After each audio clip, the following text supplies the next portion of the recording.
গৃহপর্ব সিরিয়ালে আজকের পর্বে আপনারা দেখতে পাবেন মোহনা স্বপ্নার কাছে আসে আর বলে, তোকে তো আমি বলেছিলাম যে শুভ যেন তোর দাদার ঘরে ঢুকে, কিন্তু তুই সেখানে শুভকে না ঢুকিয়ে তুই আদ্রিতকে কেন ঢুকালি?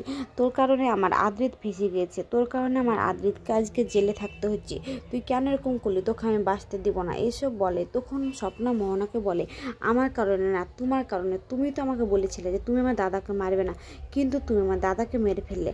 আমি জানতাম তুমি এরকমই মেয়ে একটা, তাই তোমার বিরুদ্ধে আমার কাছে সব কিছু আছে। তুমি ভেবো না যে তুমি আমাকে মেরে ফেললে তুমি বেঁচে যাবে, তুমি আরও ফেঁসে যাবে। ঠিক তখনই কলিং বেল বাজে আর বলে, কে আসলে এত রাত্রে? তখন মোহনা বলে স্বপ্নাকে, যা আগে গিয়ে দেখ ফুটো দিয়ে কে এসছে, তারপরে কিন্তু গেট খুলবি। তখন ও ফুটো দিয়ে দেখে ওখানকার শুভ এসছে। আর তখন এসে মোহনাকে বলে, শুভ দিয়ে এসছে। তখন বলে, আমি এখন কি করব, আমি কোথায় এখন পালাবো? তখন স্বপ্না বলে, আমার একটা গোদরেজ আছে, গোদরেজের ভিতরেও তুমি ঢুকে পড়ো, তোমাকে দেখতে পাবে না। তাই বলে সেখানে ঢুকিয়ে দেয়। তারপর সে যে দরজা খুলে আর বলে, স্বপ্না তুই আমার আদ্রিতকে বাঁচা, তুই ছাড়া কেউ বাঁচাতে পারবে না, তুই কেন এরকম করলি রে? তুই তো জানিস আমার আদ্রিত কিছু করেনি, তা আমার আদ্রিত খুব অসহায়, তোর জন্য জেলে আছে, আমাকে সবাই বাড়িতে ভুল বুঝছে, প্লিজ চল। তখন স্বপ্না বলে, তুমি মিথ্যে কথা বলছো, তোমার স্বামী আমার দাদাকে মেরেছে, এসব বলে। আর বলতে বলতে শুধু গোদরেজের দিকে তাকায়। তখন শুভর সন্দেহ হয়, ও বারবার কথা বলতে বলতে গোদরেজের দিকে কেন তাকাচ্ছে। তখন বলে, আমাকে একবার গোদরেজটা দেখতেই হবে। আর তার আগে ও বারবার করে বোঝাতে চাইছে, কিন্তু তবুও বলছে, না আমাকে যেতে হবে এক জায়গায়, আমার দেরি হয়েছে, তুমি এখন এই বাড়ি থেকে বেরিয়ে চলে যাও। তখন শুভ বলে যে, ঠিক আছে আমি চলে যাচ্ছি, কিন্তু আমার শরীরটা খুব খারাপ করছে, আমাকে এক গ্লাস জল দিবি? তখন স্বপ্না বলে, ঠিক আছে তুমি এখানে বসো, আমি তোমার জন্য এক গ্লাস জল আনছি। বলে সে ঘরে গেলে শুভ তখন ওই গোদরেজের দিকে আগাতে থাকে, যে খুলতে যাবে, ঠিক তখনই স্বপ্না সেখানে চলে আসে আর বলে, শুভদি তুমি ওখানে কি করছো? এসো তুমি এখানে বসো, বসে জলটা খাও, খেয়ে তুমি এখান থেকে এক্ষুনি আসো, এসব বলে। তখন মোহনা বলে, এ স্বপ্না মেয়েটা খুব বাজে, ধুরোত্তর, যাকে বলে ও আমাকে ফাঁসানোর জন্য এসব করছে।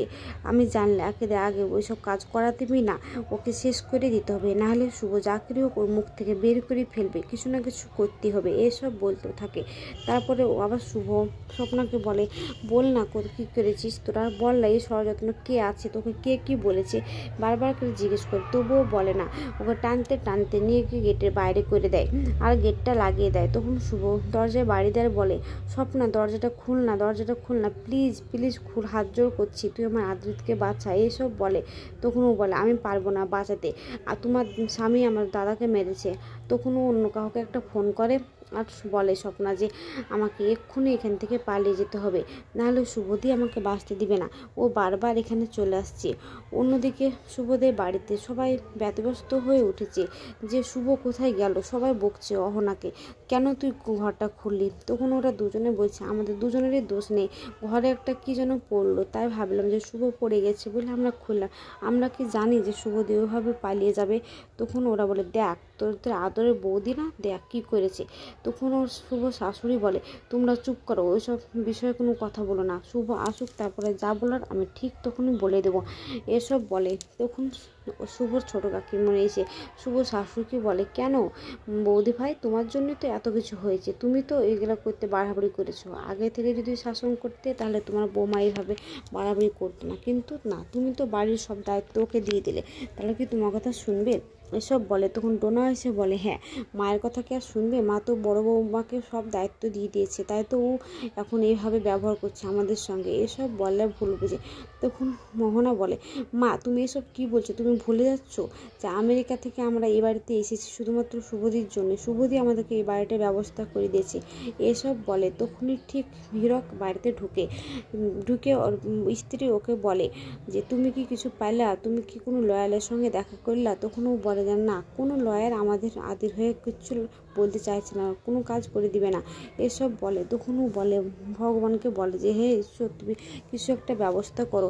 ঠিক তখনই একটা লয়ার আসে আর বাড়িতে ঢুকে। অন্যদিকে শুভ রাস্তাটা হেঁটে হেঁটে যাচ্ছে আর বলছে, আমি তো বাড়ি থেকে এভাবে পালিয়ে এসেছি, এখন যদি বাড়িতে ঢুকি তাহলে মা আমার উপর যেভাবে রেগে আছে, মাকে আমাকে রাখবে, মা আমাকে তাড়িয়ে দিবে, হয়তো বকাবকি করবে, এসব ভাবছে।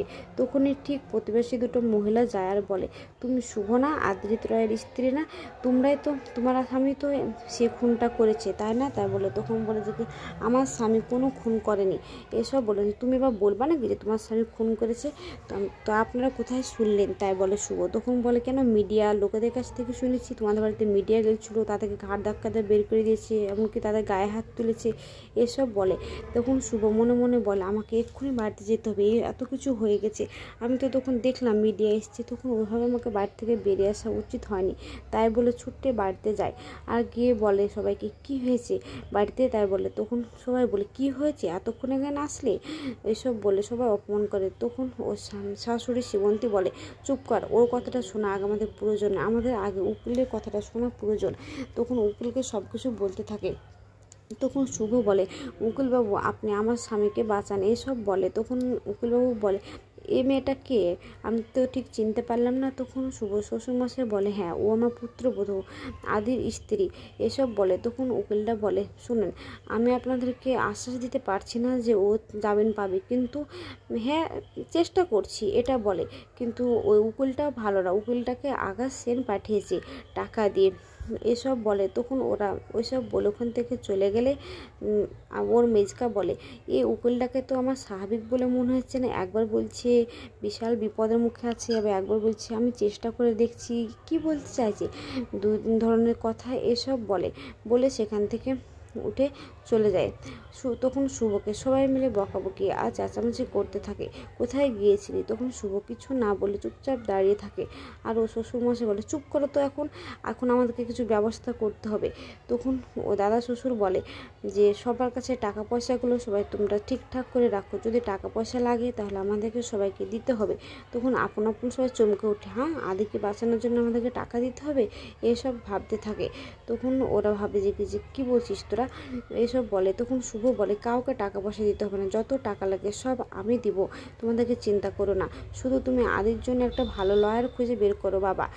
আগামী পর্বে দেখা যায় শুভ আর শুভ শ্বশুরমশাই গিয়ে কোর্টের বাইরে দাঁড়িয়ে আছে। ঠিক তখনই আদি আসে আর বলে, এই তো আদি।